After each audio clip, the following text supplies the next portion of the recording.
Welcome, welcome everyone. We really appreciate your attendance here this morning, the Desert Rose Baha'i Institute.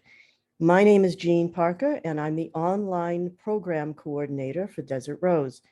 I'm going to give my usual rundown of what Desert Rose is. So you guys who have heard this 100 times before, just stand by.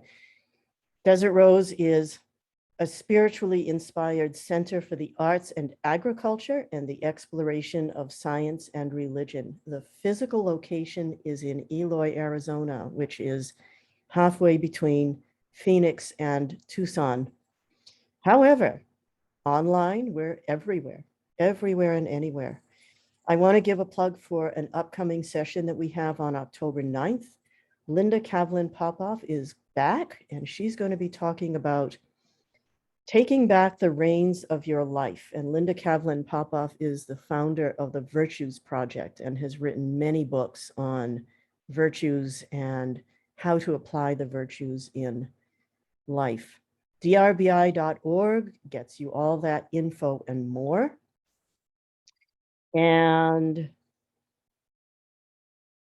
so now I will introduce our topic this morning. 2021 marks the centenary of the ascension of Abdu'l-Baha. If you don't know who Abdu'l-Baha is, you will soon know. It's a very special time for us, and we're happy to have Dr. Hussein Aidi back with us again. He did a presentation for us back in, I think it was January, on his work with the Harlem Prep School, and it was just outstanding. It was one of our best. He's going to talk about the life of Abdu'l-Baha in the time just prior to his ascension. He's going to talk about the ascension itself and then what happened just after the ascension, because those events are also remarkable. Dr. Aidi is a 6th generation Baha'i. His ancestors were some of the earliest believers. And he grew up in Iran. He came to the US at age 17. To go to school. He got his doctorate in education from the University of Massachusetts, Amherst. And he is among many people who contributed, and one of his many accomplishments is as a co-founder of the Harlem Prep School in the mid-1960s. Without any further remarks from me, Hussein Aidi. Good morning, friends. And Jean and Desert Rose, thank you for inviting me again. I really enjoy this session because the timing is perfect for me. Many of the presentation that I asked to do often is on the West Coast, and they start their session at 7:30, 8:30 p.m., which is convenient for them, but somehow it's my 11:30, 12:30, the Eastern time. So it happened that I get so excited after the session finish at 11:30, 12 o'clock at night, that then for the rest of the night, I cannot fall asleep. Did I say the right thing? How many people were there? That question that somebody asked, how come I didn't know the answer? So, but this session, which happened in 12 o'clock my time, is a perfect time. I have the whole day to reflect on it, to think about it. And so tonight I'm going to get some good sleep. I've been doing some research for this particular subject, Ascension of Abdu'l-Baha. And then, of course, I've always been interested in his life. And Hillary Chapman and myself wrote a book about actually his traveling to America, and especially the period that he stayed in New York. Abdu'l-Baha is a very interesting person in the history of faith. As most of you probably know, was the prophet of our faith, Baha'i faith, and he spent almost 40 years in exile, accompanying his father and his family in Palestine. But eventually, after against the Ottoman emperor, and they got rid of that dynasty. All the political prisoners were released, and Abdu'l-Baha, as I said, the son of the Prophet Covenant of Baha'u'llah, was released from prison, and he came to America in 1912. He was in Europe, he was in Egypt, and he gave a series of talk and presentation in many churches, synagogue, and mosques throughout the Western Europe and America. Abdu'l-Baha main purpose of coming to West, and especially coming to America, was deliver certain lectures and talk on the subject of peace. And he attended many peace conferences. This was in 1912, 2 years before the First World War.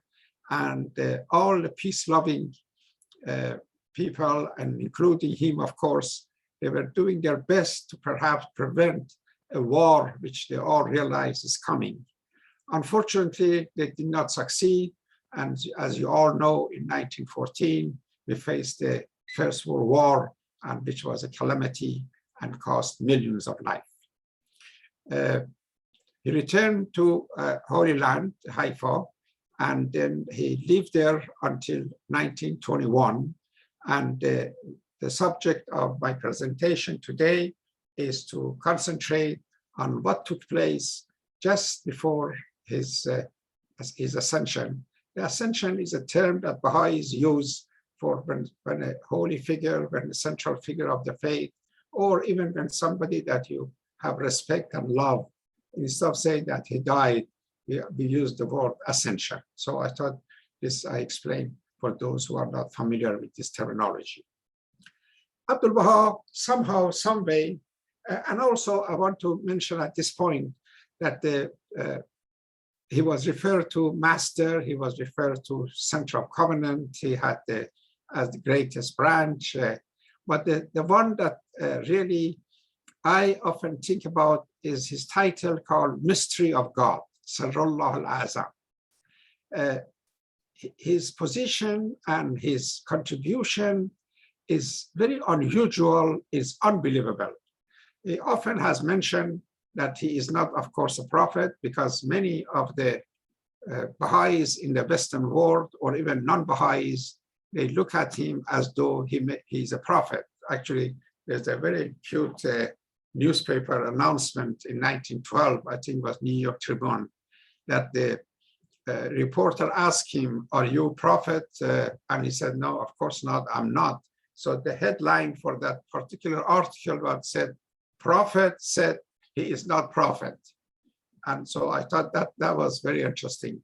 So this title that was given to him as a mystery of God really defined this man's position, state of mind, and his contribution. It's unbelievable that he single-handedly organized and took care of the affair of the Baha'i faith for throughout, from the time that his father died, even before, until his passing. At this point, we have more than 18,000 tablets and letters that he has written that are collected now in Baha'i World Center in Haifa, Israel. His lecture, his talks in many countries. I was reading some of his talk when he was in France, in Paris. They are so deep and so interesting that I really recommend that for the next few months that we are commemorating his ascension in November, please, if nothing else, read some of his talks that he has given, and you would get the feeling of the depth of the knowledge and the spirituality of this wonderful figure. As I said, he was quite aware that the end is at sight and he's going to die soon, because we have a letter that he was written to people. He was incident that he recalled. He had dreams that he shared, that I could tell you some of them.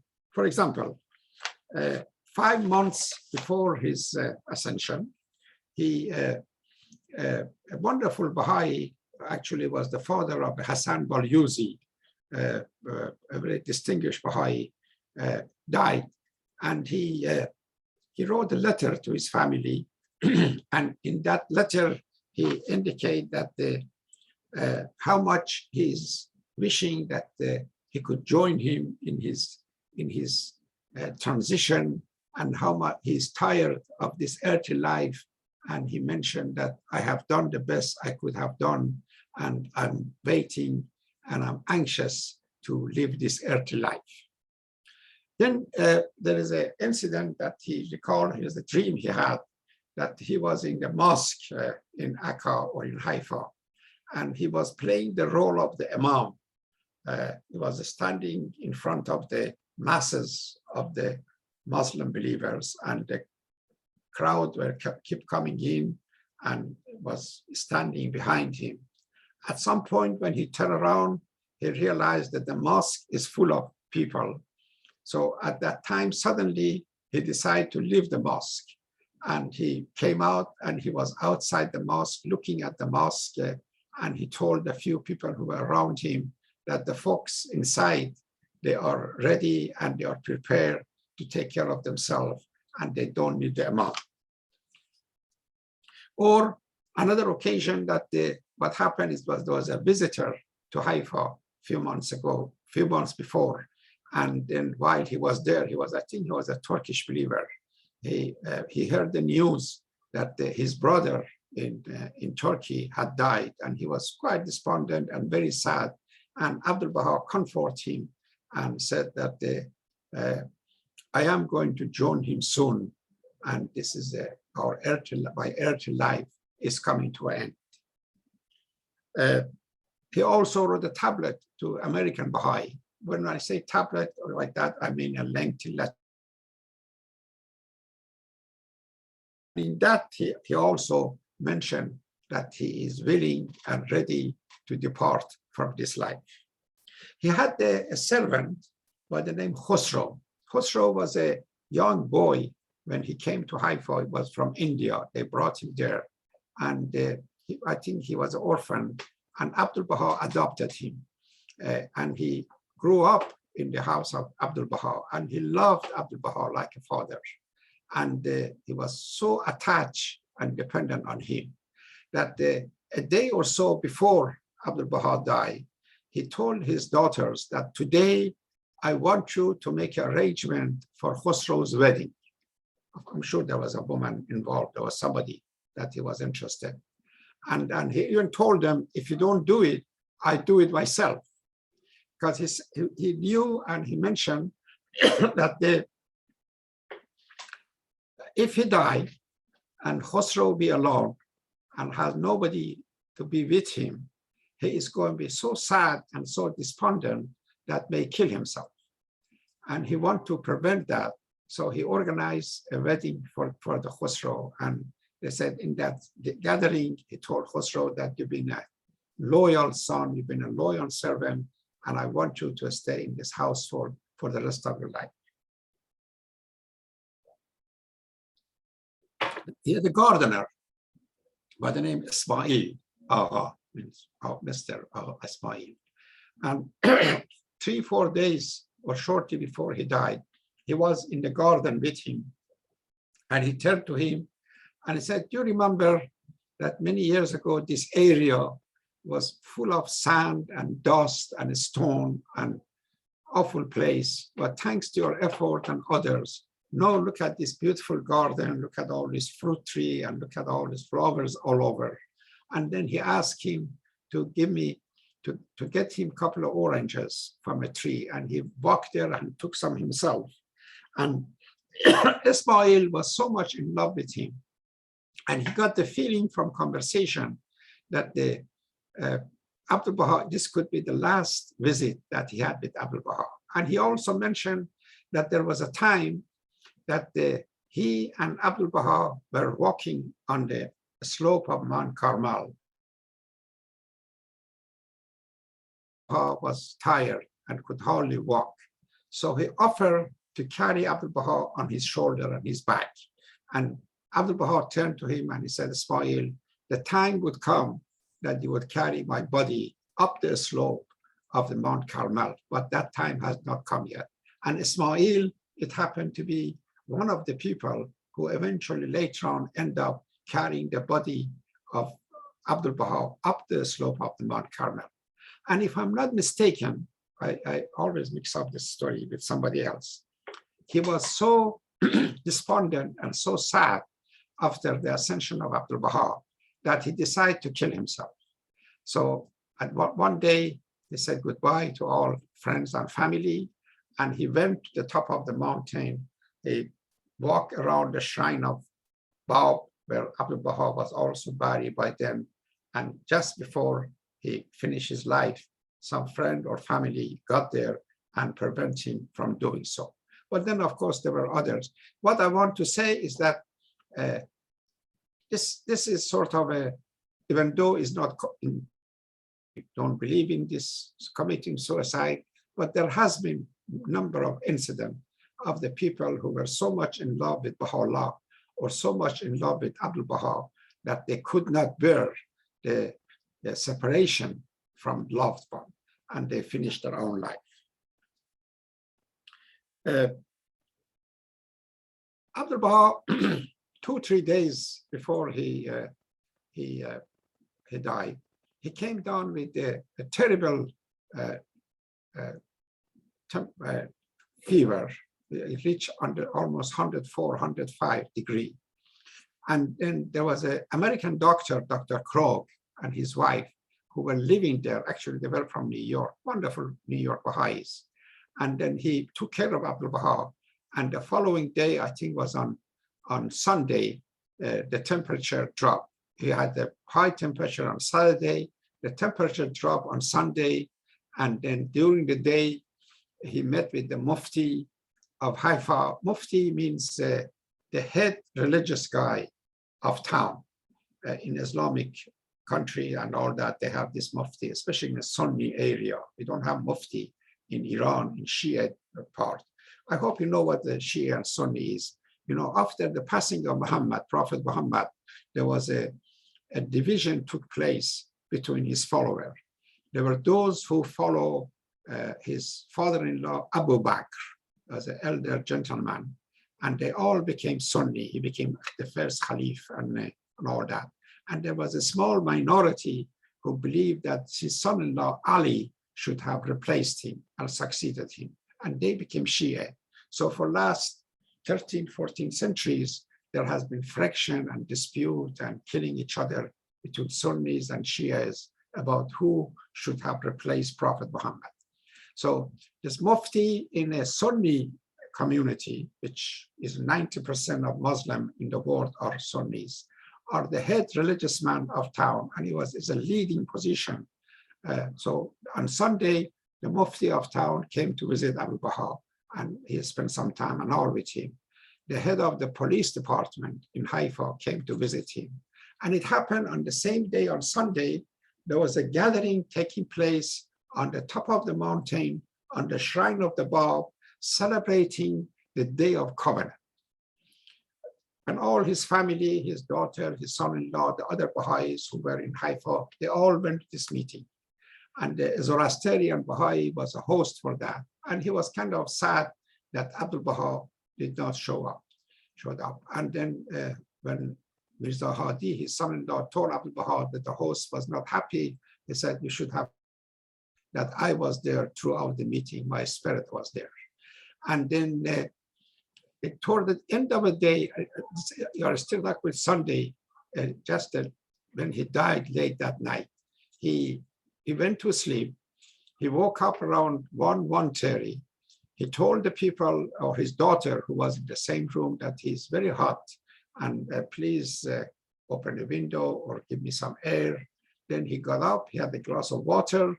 His daughter offered him some food, and he turned to her and said, my life is coming to an end, or I'm dying, and you want me to eat. So he went back to bed, he lay down, and shortly afterward, he died. Of course, the daughter realized that his father is gone, quickly informed Dr. Krog and other people who were in the same household, and the news got up around 1.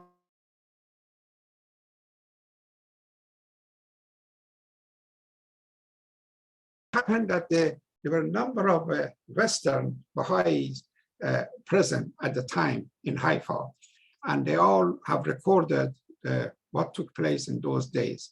Fujita was there. Mr. and Mrs. Bush, the founder of the California Baha'i School, was there. Curtis Kelsey was there, the one who has gone to Haifa to help to install electrical wiring in Haifa, was there. There were some Baha'is from Germany, they were there. Who else was there like that? So we have a good collection of information from these people who have written it for us. The word got out that the Abbas Effendi has died. The city of Haifa, the mayor or whoever was in charge, sent the announcement that following day, which was Tuesday morning, at 9 o'clock, the procession would start and the body of Abdu'l-Baha would carry to his resting place. The decision where to bury Abdu'l-Baha was made by Greatest Holy Leave.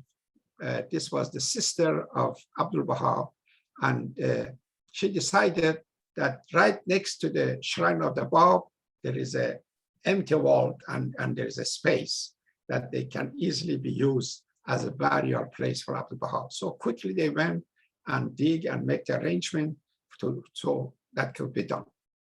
The following Tuesday morning, 9 o'clock, they said there's a procession start to carry the casket that Abdu'l-Baha was in it to the top of the mountain.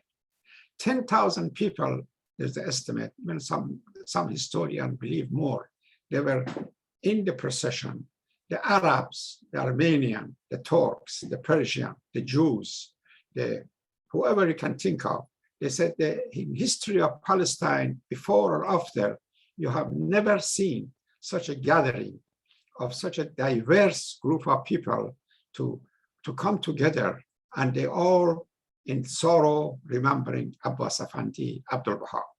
In the front of the procession, there were some guards who were marching, there were Boy Scouts, then there was a large number of mullahs and muftis and other who loudly they prayed, and others were crying while the casket of Abdu'l-Baha was taken out of his house and by his close associate and friend, Mr. Bush was one of them, and then his son-in-law and other. They keep changing who is carrying the casket. I would show you later on some picture that you will see the multitude of the people who were carrying the casket, and they were marching up to the mountain. There's almost a mile of walk from Abdu'l-Baha's house to the top of the mountain, and this march took place. They got to the top of the mountain. There was a very simple table was set up. They put the casket on top, and I wish we had time, but I want you to go. There's a book written by a very distinguished scholar by the name Hassan Balyuzi. In that book, there's a chapter that deals with some of the people who were present in that occasion and what they said. There were 9 speeches were delivered in that occasion. And it's unbelievable that if you read those speeches, how these people react and what they said about Abdu'l-Baha. I have the essence of the talks, maybe later on, if you have time, I can share with you. But the presentation or talks was in Arabic, and there were some French also. The Jewish representative spoke in French language. One of the people who were participated was the High Commissioner of Great Britain in Jerusalem, who traveled overnight from Jerusalem to come to Haifa and participated in this procession. I think his name was Herbert Samuel, who was a Jewish guy himself. And later on, when he returned back to England, he became a minister, he became a head of the Liberal Party. And because of his affiliation and his friendship with Abdu'l-Baha, he was a great supporter of the faith throughout his ministry and throughout his work. The amount of cables and the news that reached the family of Abdu'l-Baha and Baha'i community from some people like Winston Churchill. Imagine, the future Prime Minister of England, the one that has got the credit that he saved Europe from Germany and from Nazi during the Second World War. At that time, he was a minister of colonial control, colonial minister of the different countries that England controlled. He sent a very loving cable to Abdu'l-Baha's sister and the family, extend his sympathy and extend the sympathy of British government. Then there was a message from General Allenby. Probably some of you may have heard his name. He was a great British general. If you have seen the movie Lawrence of Arabia, you will remember he was in that movie. He was the one who defeated the Turkish army in North Africa and Middle East. And that basically was the end of Turkish empire. And then, of course, they divided Middle East among themselves between British and French at that time. Then there were many other messages and telegrams that came. So that particular morning, they helped to bring the body of Abdu'l-Baha to the vault right next to the shrine of Ba. And in the conversation, I read someplace, at some point, Shoghi Effendi has said that Ruhi Khanum has mentioned that there was some conversation between Shoghi Effendi and Mason Rimi. And that conversation, they talk about the future shrine of Abdu'l-Baha. And it seemed there was some indication that he has mentioned that he wants to be buried in Haifa. And I think the present location that we're going to have as a beautiful shrine, which is in progress, is based on that wish of Abdu'l-Baha. The Baha'i community was in complete shock, and not only because they have lost the beloved Abdu'l-Baha, but they were also wondering what is going to happen next.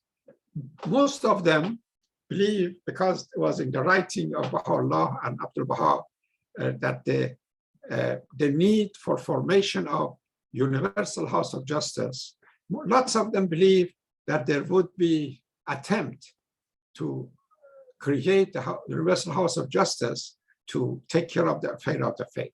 How little they knew that Abdu'l-Baha has begun to write his will and testament way earlier, from 1901 or 06, that early period.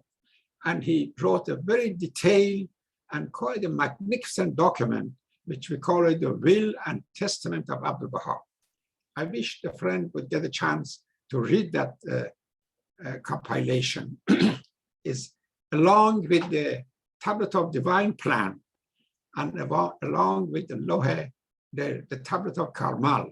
The Will and Testament of Abdu'l-Baha is really a foundation and really the full explanation what the world order of Baha'u'llah is going to look like and what we are going to do. In the Will of Testament that Al-Baha wrote, that what would happen after him, as I said, it was written at the time that he was constantly under attack by his half-brother, Covenant breaker Mirza Muhammad Ali, and there was enemy of the faith were up to destroy him. So there are some pages that he explained the machination of what these people were doing. Then he talks about the covenant and how the covenant is really the bedrock of the Baha'i principle and Baha'i community. Then he talks about what the Baha'i principles are. Extensively, he talks about that. Then he talks about the need for formation of the house of justice. Then at that point, they bring up this most surprising and amazing point that he is appointing his grandson, Shoghi Effendi, as his successor. So Shoghi Effendi at this point, I think, was only 24 years old. He had no expectation that he's going to replace his grandfather. Actually, it was quite a shock to him. He was in love with his grandfather, and maybe later on in question and answer period, I can talk more about his own life as a child. He was often spent time with his grandfather, Abdu'l-Baha. He loved to memorize prayers. He grew up, he went to school in Beirut, American University. He was not very happy there. And then he went to Oxford, and he studied economics and some social science subjects. And his dream and his really plan was to learn English the best he could, so he could translate some of the work and some of the words of Abdu'l-Baha. He was fluent in a number of languages: Turkish, Arabic, Persian, French, English, but his English was really a master. And those of you who have read some of his writing of Shoghi Effendi, you realize what a beautiful English language he's commanding. Abdu'l-Baha knew that he's dying soon, so he told his son-in-law Hadi and his daughter, please telegram Shoghi Effendi, who was in London at this point, to come to Haifa as quickly as possible. Of course, Shoghi Effendi's parents, lovey-dovey parents, they didn't want to interrupt the son's study because he was a student at the time. So instead of sending a telegram, they wrote a letter to a Baha'i in London and tell him, please tell Shoghi Effendi that maybe at his convenience, come to Haifa. So the guy, I think, was a major in British Army, somebody by the name Paul, I think. He got the message, he contacted Shoghi Effendi to come to his office. And then when he got to the office, he saw there was an envelope there, and there was also a telegram which just came the day before. And that telegram was from Greatest Holy Leave and telling the Baha'i world that Abbas Effendi, Abdu'l-Baha, has died. They said Shoghi Effendi, who was sitting in the office and saw this telegram, he was so shocked by seeing this that he fainted. And so it took them some time to revitalize him and all that. It took almost a month to make the preparation. You know, those days, you don't go to the Kennedy Airport or your Phoenix Airport and get on a plane, go someplace. He has to make some arrangement to go from London back to Haifa. He has to take a ship all the way to Egypt. Then he has to get on the train to go to Haifa. And all this preparation took almost a month.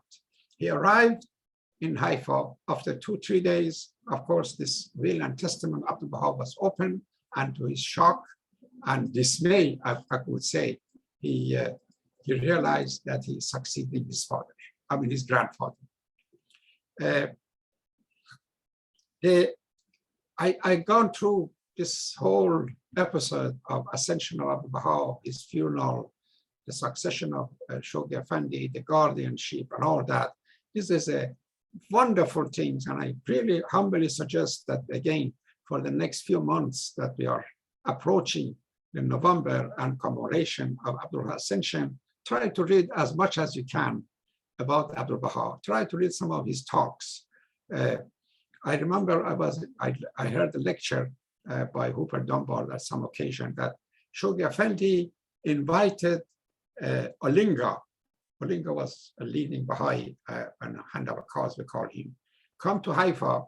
After a few days, he asked him to stay longer. And every day, he spent a couple of hours with him to go over Abdu'l-Baha's talk and encourage Olinga to learn how to talk like Abdu'l-Baha. How to start the subject, how to make a presentation, how to conclude his talk.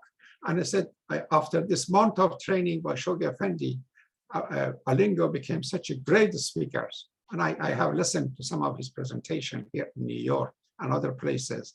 And it's really the way he said, are you happy? Are you happy? This is how he started his things. It was really the essence of also Abdu'l-Baha's approach when he had to give a talk to a different organization.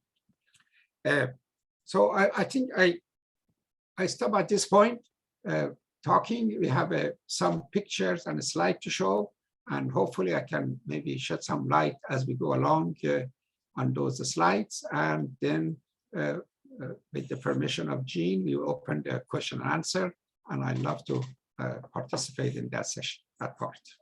Thank you for listening.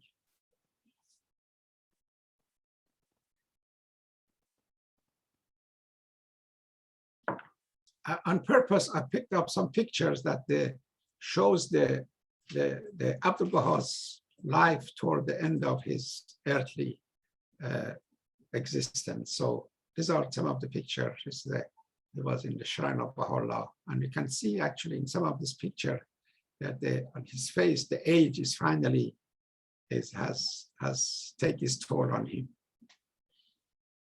Next.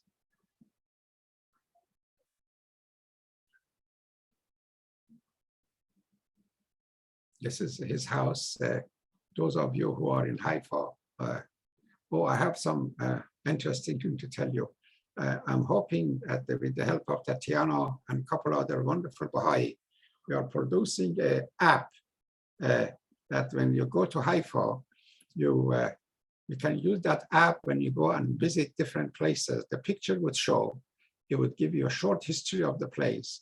Then you have a chance to write your reflection on that and take some picture and share it with the friends and things like this. So I think it's going to be a very nice, lively project that we will hear more about it as we go along. Next picture. This could be one of the last picture that Abdu'l-Baha took with the, I think these are probably, do they look Eastern or Western, Tatiana? Eastern. They are the group of Eastern pilgrims that who came to visit him. This, I think, is one of the last picture. Next.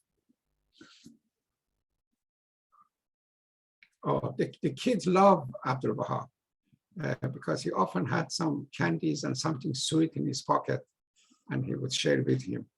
And the two group of people, they really love Abdu'l-Baha and they miss him. One was the kid, because they were getting some candies from him and some loving affection. The other one was some poor people in Haifa that they lost a big father and big supporter because he was always helping them in different ways that he could. Next. This is again, I think these are the It's Eastern and Western. It's a combination of Eastern and Western Baha'is who were in Haifa at the time.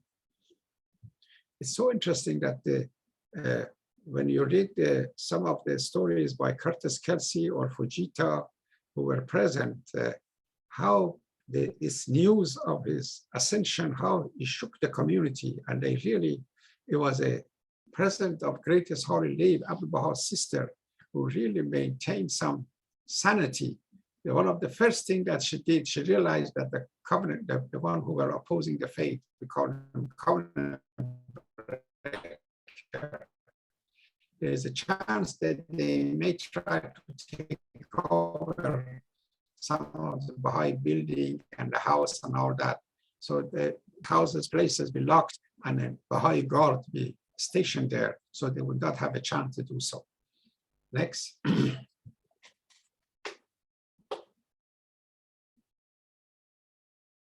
This is the mountain it's these days, you go to Haifa, you have such a wonderful time. You walk on those terraces and you see beautiful waterfall and you see the flowers and you see trees. But the life was not like this those days. Up the mountain was muddy, was stony, was very primitive. And how often poor Abdu'l-Baha at the old age has to take those walks up and down the mountain. Next. This is again by his house. I love this picture. It really shows all the struggle and all the pain and life has took its toll. And you can see that his back is bending. And this is the one he was climbing up the mountain to go to Shrine of the Bab. And another thing that I really want you to read, and God Passes By, one of the books that, I wish I had more time to talk about Shoghi Effendi's writing. One of the major work that Shoghi Effendi wrote together was a book called God Passes By. And then there's a section 9 when Abdu'l-Baha was had to intern the body of the Bab in the mountain, on top of the Carmel mountain. And it is most graphic and beautiful that what happened that night. I don't want to go in detail, but please read those pages. you would love it, that how his silver hair was in the air, and he was crying, and he was kissing the casket that the Bab was in it. So this is the shrine of the Bab. Next.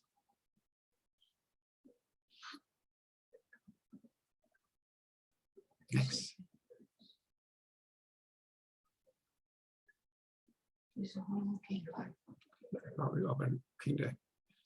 is amazing. There's some kind of note I read someplace that Abdu'l-Baha has mentioned when he was one time that he was on top of Mount Carmel, that the time would come that Haifa and Akka would become one metropolis, one city, big, and it's almost there. Those of you who are there recently, you know that how much Haifa has expanded, how much Akka has expanded, and they're almost becoming one big community, the two together, right on the top of the Haifa Bay. Oh, I have a cute story to tell you about the Haifa, just to make you really happy. They said during Shoghi Effendi's time, I think during the Second World War, you know, Australian army was involved in the Second World War. So an Australian ship anchored in the Bay of Haifa. In the ship, there was a young Baha'i sailor, 18, 19 years old, who knew that the shrine of the Bab is on the top of the mountain. He knew a little bit about Shoghi Effendi. So he figured out he can get off from the ship and go and visit Shoghi Effendi, a couple of days off. So he left the ship, he went to the Haifa area, the Carmel mountain, and he came across this gardener. And he told the gardener, the person who told me the story or I heard about it had a nice, heavy Australian accent, that he asked the gardener, where is Shoghi Effendi? The gardener looked at him. I said, who are you? He said, I'm a sailor from Africa, from Australia. I want to see Shoghi Effendi. And then the gardener asked him, do you know Shoghi Effendi? He said, no, I don't know Shoghi Effendi, but I want to see Shoghi Effendi. So the gardener said, but you know, Shoghi Effendi is a busy man. You have to have an appointment with him. He said, who are you to tell me I should have an appointment or this and that? Who are you? He said, well, I'm Shoghi Effendi. So I thought I always, when I heard, I think Ruya Khanum mentioned this story one time, that it was such a pleasure when Shoghi Effendi repeated this story about this Australian Baha'i, young Baha'i, who came to visit Shoghi Effendi and got in a confrontation with the gardener. Okay, next picture. Well, these are all muddy streets of Haifa at the time. This is the bed that he was there when he died.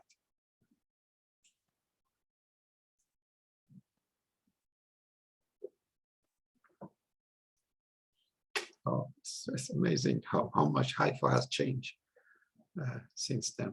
It's more than a century. Next. Oh, this is the telegram that was sent to the Baha'i world, informing Baha'is that Abdu'l-Baha has died. Next. Okay, this is the beginning. I think they are just coming out of his house and carrying his casket. And this, as I said, that they keep changing. And in front of them, there were some Muslim mullahs and mufti were saying loudly different prayers in Arabic. And Baha'is, of course, I'm sure they were also saying their Baha'i prayer. Next. Look at the masses of people attending.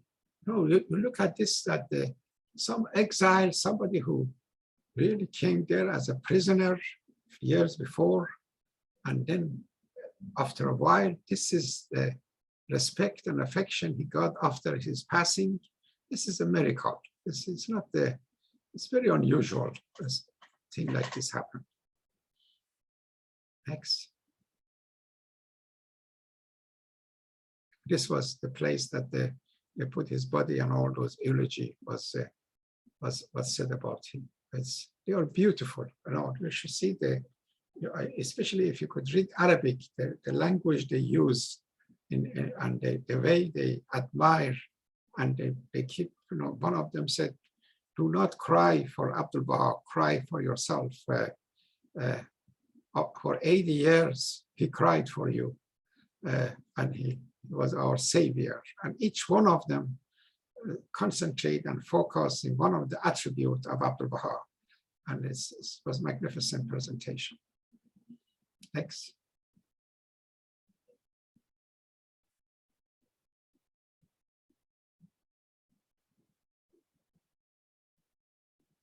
These are some of the people who send their condolence and sympathy. This is Winston Churchill. I think I mentioned his name, but later on he became Prime Minister. General Allenby. Winston Churchill was General Allenby. He was very fond of Abdu'l-Baha. And I think he was responsible for giving the title of Sir to Abdu'l-Baha, if I'm not mistaken. And then it was a major figure in the British military service that he defeated the Turkish and Ottoman army, North Africa and Middle East. Next. Oh, this man was interesting. He was present in the funeral of Abdu'l-Baha.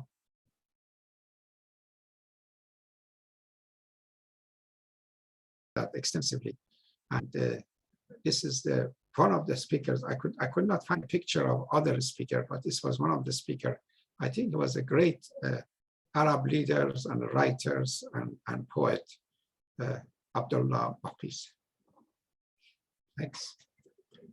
And these are some group of picture of Shoghi Effendi, which I like personally. There's a bunch of them. Was a very cute boy and a good-looking young man. He was in love with his grandfather, and this is his aunt. I think little by little, we're beginning to realize the contribution of this woman to the welfare of the Baha'i community, whether it was his help to his father, Baha'u'llah, or whether he was assistant to her brother, Abdu'l-Baha, and he was really a big supporter of Shoghi Effendi. You know, Shoghi Effendi went through lots of crises at the beginning because this burden of guardianship was so heavy that he, you know, as you know, that he took up for a while to go and really contemplate and prepare and reflect himself for his responsibility.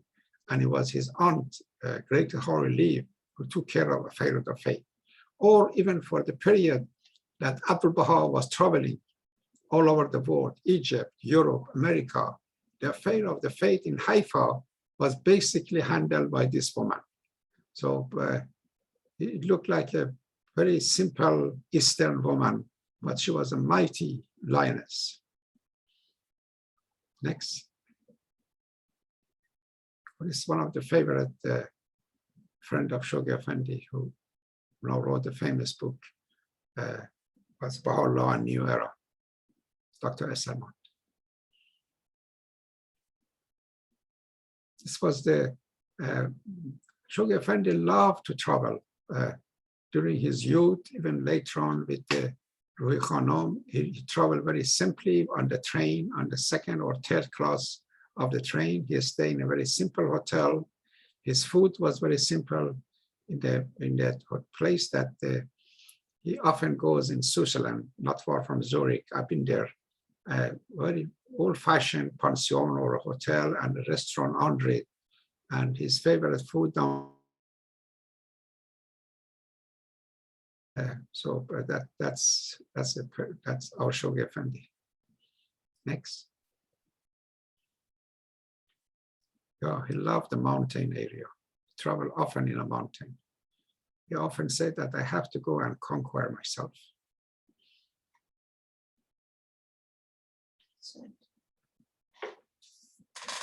Okay, that took care of the picture and the slides, and now we have some time for question and answer.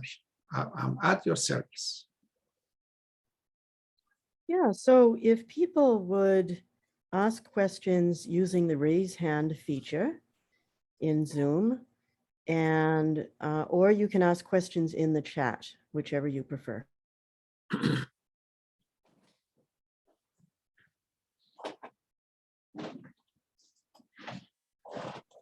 And that was a wonderful presentation. There are pieces of that story. Of course, we hear that story many times, but there are pieces that you have brought forth in that story that I haven't heard before.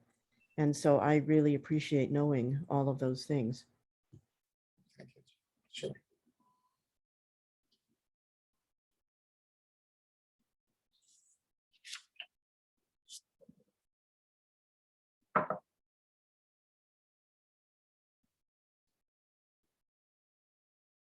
I guess I answered all their questions. Well, one question I have is about your research. How did you do your research? Where did you find? I know the archives were probably important in the research, but where did you find your information, particularly the details that you brought forth? And how did you get the slides? How did you get the pictures? I'm very lucky because besides simple English that I know, I also know Persian language fluently, and I also know Arabic. And what I do often when I want to do research, I keep reading on the subject, and I take some notes occasionally. And when I come across some point that I didn't know or is significant, and there is a wealth of knowledge and information available in different books and all that. But of course, now lately with the advent of Google search and all that, and if you know your way, you know what book to go to and who has written on what subject, you can easily find lots of information that if you want to know more about Shoghi Effendi's life, you try to get it as much from Priceless Pearls written by Shoghi Effendi. If you want to know about the what took place immediately before or after ascension of Abdu'l-Baha, you go to some of the diary of different Baha'is, especially Americans who were present at the time. Mrs. Bush, for example, the wife of John Bush, has written extensively about the Abdu'l-Baha's ascension. And she was so descriptive, it's unbelievable that she said that when we were told that Abdu'l-Baha died and we all went there and we all went on our knees and put our head right on his bed and stayed silent for quite a long time. And we could not believe that the master is gone. Or somewhere else you come across that Curtis Kelsey loved to take pictures. And you know, this photographer, sometimes they go too far. He even took some picture of Abdu'l-Baha's lying there dead. He took some picture in his bed, and then Shoghi Effendi asked him to. That would become another collection of the picture of that Abdu'l-Baha's in the bed, and things like this. So I think, especially with Abdu'l-Baha's, because we were working on a book earlier about his traveling to America and focusing mostly in New York, I had some pretty much knowledge about his traveling and his life. Oh, by the way, you know that many Baha'i communities throughout the world are planning and organizing different activity for the commemoration of his ascension. What the New York Baha'i community are doing is organizing this wonderful tour of the places that he was. So Baha'is would go to the Church of Ascension, or they go to the Lake Mohang, or they go to Columbia University. They participate there, they read his talk, give a talk about his presence there. So, and the other places, you know, the books, and I understand the House of Justice is preparing a movie about the 100 years of services that Baha'is have offered in the name of Abdu'l-Baha. So that would probably be available soon. So that's how I do it. There is a question in the chat about the fact that Abdu'l-Baha was totally detached from material things, and yet he always had money to give away. And the question is about where did that money come from and how was it managed? What was do you know anything about that? The concept of Allah or right of God was already established in the Eastern Baha'i community from the time of Baha'u'llah. So most of the money that was spent for his traveling, and he always refused to accept the gift or contribution from for example, the American Baha'is were very anxious for him to come to America. And so they sent a large amount of money, and they were even anxious for him to travel on Titanic because they wanted their leader to travel in the top class. He refused. I think it was about $15,000. And he instructed that the money be distributed among the poor and the needy. Or later on, they wanted to, when he was leaving New York, going back to Haifa, some folks, they were anxious to give some gift or jewelry and things like this, so he could take for his daughters and the friends in Haifa. And he refused, and he take them, and he instructed them to sell the jewelries and again distribute the money among the poor. So the money that was spent for his traveling and things like this was, of course, from the Allah, from the right of God. And he was, as the center of the Covenant, as the successor of Baha'u'llah, had access to that fund. But then his own life was quite simple. And they said there's stories that even his father was concerned about him.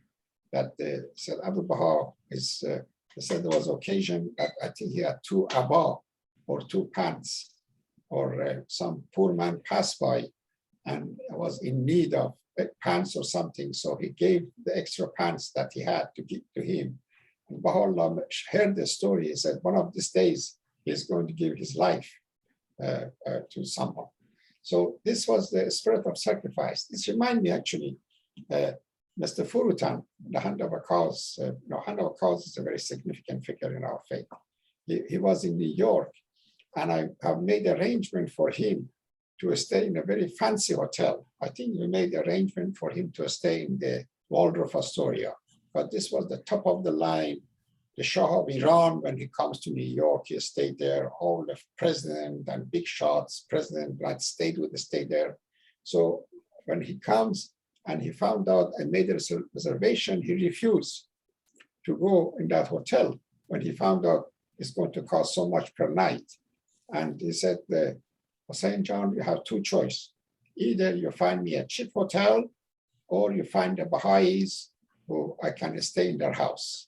So we found the Baha'is that he could stay in their house, and so save the money from Baha'i fund like this. This was the example that I think Abdu'l-Baha had put forward, that the Baha'i teachers and Baha'i visitors that are depending on Baha'i fund should live the simplest way they can and spend the least amount of money they could. Yeah, that's an inspiration for all of us, actually.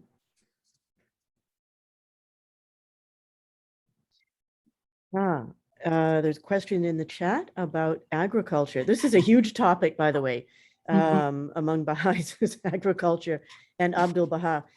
Before you answer that question, it's about Abdu'l-Baha's involvement in agriculture later on.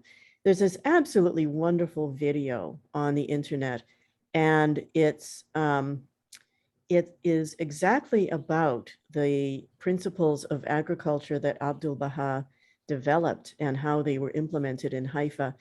And it's narrated by Wendy Moman, and it's very old footage and very old video, and the soundtrack isn't that good, but it's worth finding and listening to. It's absolutely fascinating, about a half an hour long.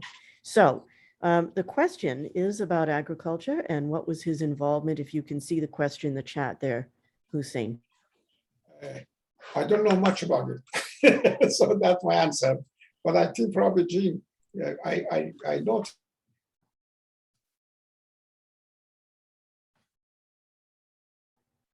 The location of the shrine. Yeah, halfway between All I Haifa know and that, Akka.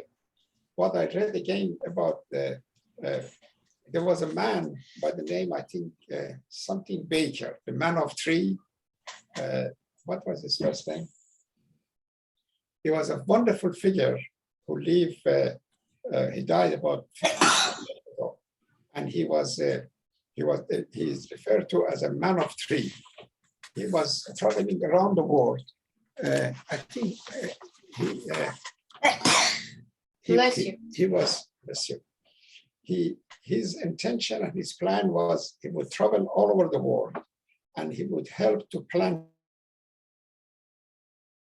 Roosevelt in America, he met with many kings and presidents in different countries, and he was responsible for planting millions of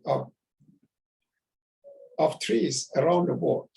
And I know that, for example, he was in Haifa during Shoghi Effendi time, and Shoghi Effendi used his services and helped him to do similar thing in Israel with the planting of a tree.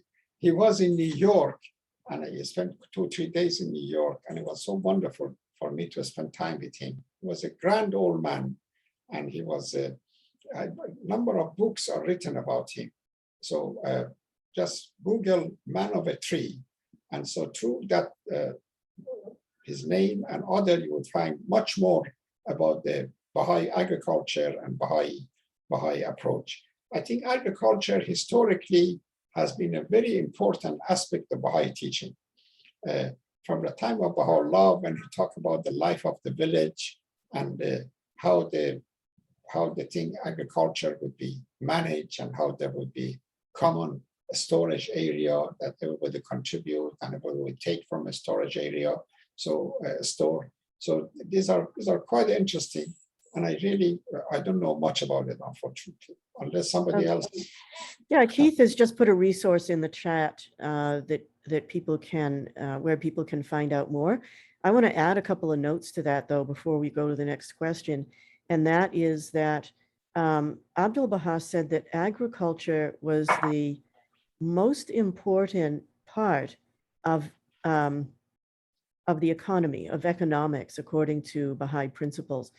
It happens that I teach both of the economics courses at the Wilmette Institute, so we study this a lot. There is also a course on agriculture that is taught by Gary Rausch and Arthur Dahl and others. That course runs once a year at least, and there is an agriculture network. So there's a lot going on with regard to agriculture right now. And thank you, Keith, for that resource. The next question has to do with the location of the Shrine of Abdu'l-Baha. Do you have any thoughts on why that location was chosen? I think I did mention that the Ruhi Khanum recall the conversation between Shoghi Effendi and Mason Rimi. You know, Mason Rimi was an architect and probably part of the conversation about how and when and how the shrine of Abdu'l-Baha looked like. And Shoghi Effendi has mentioned that it was Abdu'l-Baha's wish and desire that he be buried somewhere between Haifa and Akka.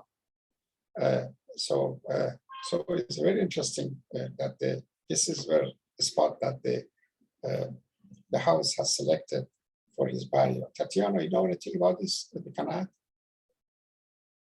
No, this was and it's basically the area chosen reflects to some point the tablet of visitation for Abdu'l-Baha, in which he's mentioning that he wants to be like the dust under the feet of his beloved ones, and the area chosen for his shrine, as well as the architecture, is resembling this beautiful statement done by himself. Thank you. Okay, do we have any other questions or comments?